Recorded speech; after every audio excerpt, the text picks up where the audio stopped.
Everyone, আসসালামু আলাইকুম। I hope আপনারা সবাই অনেক বেশি ভালো আছেন। আলহামদুলিল্লাহ আমরাও ভালো আছি। তো আজকের ভ্লগটাও আবার আরেকটা দাওয়াত ভ্লগ হতে যাচ্ছে। তো আপনারা হয়তোবা ভাবছেন যে কী ব্যাপার, ভ্লগ শেয়ার করলেই শুধু দাওয়াত ভ্লগ শেয়ার করে। যেহেতু আমরা এই জায়গাটায় নতুন এসেছি, তো আমাদের দেখা গিয়েছে অনেক পূর্ব পরিচিত মানুষ আছে, তাদেরকে দাওয়াত দেওয়া হয়েছে।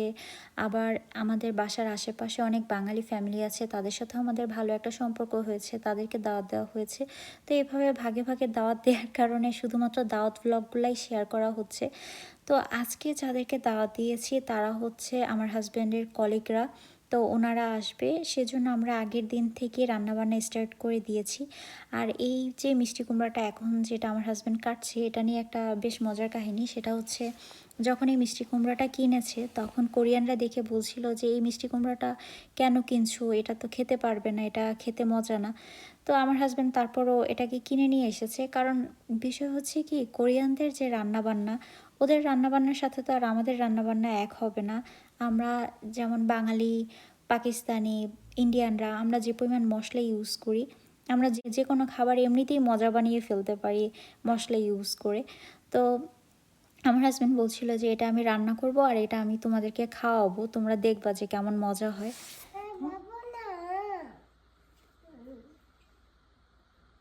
আজকে যেহেতু রান্নাবান্না চলবে, তো এজলিনের তো ঘুমের টাইমের একটু এলোমেলো হয়ে যাবে, তো তার জন্য তো সে খুবই খুশি যে আমি তাকে ঘুম পাড়ানোর জন্য ডাকাডাকি করছে না। আর এদিকে মাংস রান্না হয়ে গিয়েছে, তো আমার খুব ইচ্ছে হচ্ছিল পরোটা দিয়ে মাংস খাবো। তো এই জন্য আমি একটা পরোটা ভেজে নিয়েছি। আর আমরা মোটামুটি সব রান্না আগের দিন রাতেই করে রাখি। কিছু রান্না থাকে যেটা আমরা সকালবেলা করি, যেমন যদি বেগুন ভাজা বা কোনো ফিশ ফ্রাই করতে হয়, এই টাইপের রান্নাবান্নাগুলো আমরা সকালের দিকে করি। মোটামুটি মাংস টাইপের রান্নাগুলো আগের দিন রাতেই করা হয় প্রত্যেকটা দাওয়াতের সময়। তো যাই হোক, এখানে এখন আমি খেতে বসেছিলাম, কিন্তু এখন এজলিন নিয়ে খাচ্ছে। কারণ ওর জন্য আমি যদি কোনো খাবার নিয়ে বসি, ও সেটা নিয়ে ইন্টারেস্টেড ফিল করে না, সেটা খেতে চায় না। বাট আমি যদি কোনো কিছু নিজের জন্য নেই, তো ও সেটা মনে করে যে খুবই মজার কিছু খাচ্ছি হয়তো, বা তখন সে এটা খেতে চায় আর কি। তো যাই হোক, আমারও ভালো লাগছিল যে যাক, অ্যাটলিস্ট কিছু তো খেতে চেয়েছে, তো আমি সেটাই একটু রেকর্ড করছিলাম। এজলিনের গায়ে এখন যে জার্সিটা পরা, এটা কিন্তু আমরা আমাদের ফুল ফ্যামিলি এক ম্যাচিং করে বানিয়েছি। তো খুব ইচ্ছা ছিল আমরা তিনজন একই রকম পরে তারপর ক্রিকেট খেলা দেখতে যাব, কিন্তু এরপরেই তো উইন্টার চলে আসলো, আর পরা হলো না। তো সামনের সামারে ইনশাল্লাহ আমরা এটা একসাথে পরবো, সেটার হয়তো বা ভিডিও শেয়ার করব আপনাদের সাথে। তো এখন আমি এখানে কাবাব বানিয়ে নিচ্ছি। তো আমার তো আগে থেকেই কাবাব বানানো থাকে, কিন্তু ফ্রিজে এবার কোনো কাবাব ছিল না, তাই আমাকে নতুন করে আবার কাবাব বানাতে হয়েছে। আর যেহেতু এটা কোরিয়ানরা খাবে, তো কাবাবে একটু ঝালটা কম দিতে হবে। আমি সাধারণত কাবাব বানানোর সময় কাবাবের ঝাল একটু বেশি দিই। আমার কাছে মনে হয় মাংস, কাবাব এই টাইপের জিনিসগুলোতে একটু ঝাল বেশি দিলে ভালো লাগে। আমার হাজব্যান্ডও পার্সোনালি ঝাল খুবই পছন্দ করে, কিন্তু কোরিয়ানরা তো আর এত ঝাল খেতে পারবে না। এজন্য এই যে কাবাবটা বানিয়েছি, এটা ঝাল একদম কম ছিল। তো এদিকে আমি আসার পরে দেখি যে জনি এজলিনের হাতে নেল পলিশ দিয়ে দিয়েছে। আমার মেয়ের রিসেন্ট ফেভারেট হচ্ছে যে নেল পলিশ দেওয়া, লিপস্টিক দেওয়া। আমি যেটা যেটা করি সেটা এখন তার খুবই ফেভারেট, সে করতে চায়। তো আমার কাছে বললে তো আমি আসলে তাকে অ্যালাউ করি না, আমি তাকে দিয়ে দেই না।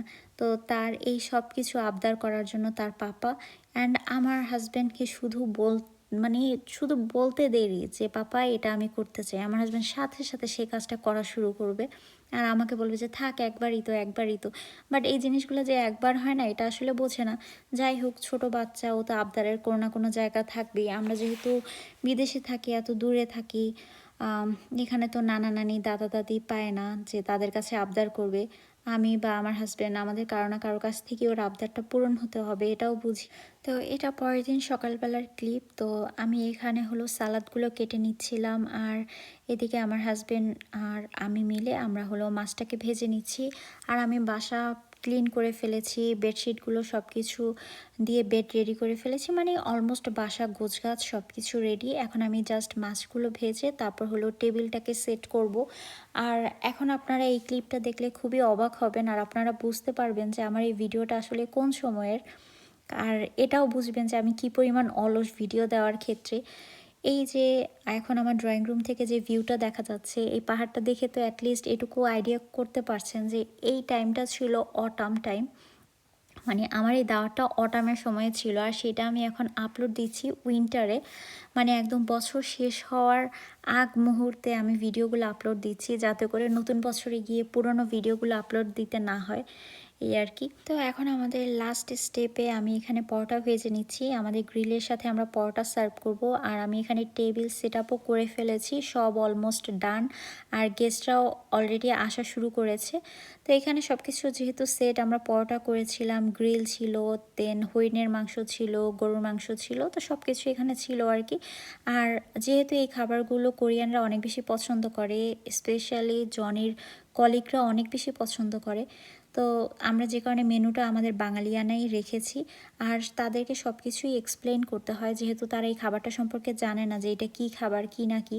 তো আমরা সেটাই আসলে এক্সপ্লেন করছিলাম যে এটা কী খাবার, কী দিয়ে বানিয়েছি, এটার নাম কি, এরকম আর কি। তো এর মধ্যে একটা মজার কাহিনী ঘটেছে, সেটা হচ্ছে এখানে যে বাক্সানিম আছে, জনির কলিগ একজন, তো উনি করেছে কি, পোলার ভিতরে যে আমরা যে মরিচ দেই, সে সেই মরিচটাকে টুপুস করে তুলে সে খেয়ে ফেলেছে। তো ওই মরিচটা ছিল ভিয়েতনামিজ মরিচ। তো যারা আপনারা জানেন যে ভিয়েতনামিজ মরিচের কী পরিমাণ ঝাল, তারা তো আইডিয়া করতেই পারছেন যে ওই কলিগের কী অবস্থা হয়েছিল। তো সে তো জাস্ট, তার চোখ মুখ একদম লাল হয়ে গিয়েছে। আমি তো ভয় পেয়ে গিয়েছি যে এত বয়স্ক মানুষ কি না কি হয়ে যায়। আমরা এই যে গ্রেপস দিচ্ছিলাম, দেন জুস দিচ্ছিলাম ওনাকে, যাতে উনি নর্মাল হতে পারে। তো যাই হোক, তারপরে তো ডেজার্ট সার্ভ করলাম, ওনাদেরকে চা দিলাম। ওনারা আমাদের দেশীয় চা খুবই পছন্দ করে। তো এখানে কোরিয়ান কালচারের একটা বিষয় কি, ওনারা কিন্তু যে গিফটটা নিয়ে আসে সেটা আবার সামনে খুলে দেখাতে পছন্দ করে নিজেরাই। আমরা সাধারণত বাঙালিরা এই কাজটা করি না, তো ওনারা এটা করে আর কি। তো বাক্সানিম সেটাই একটা একটা গিফট দেখাচ্ছিল যে উনি কি কি এনেছে।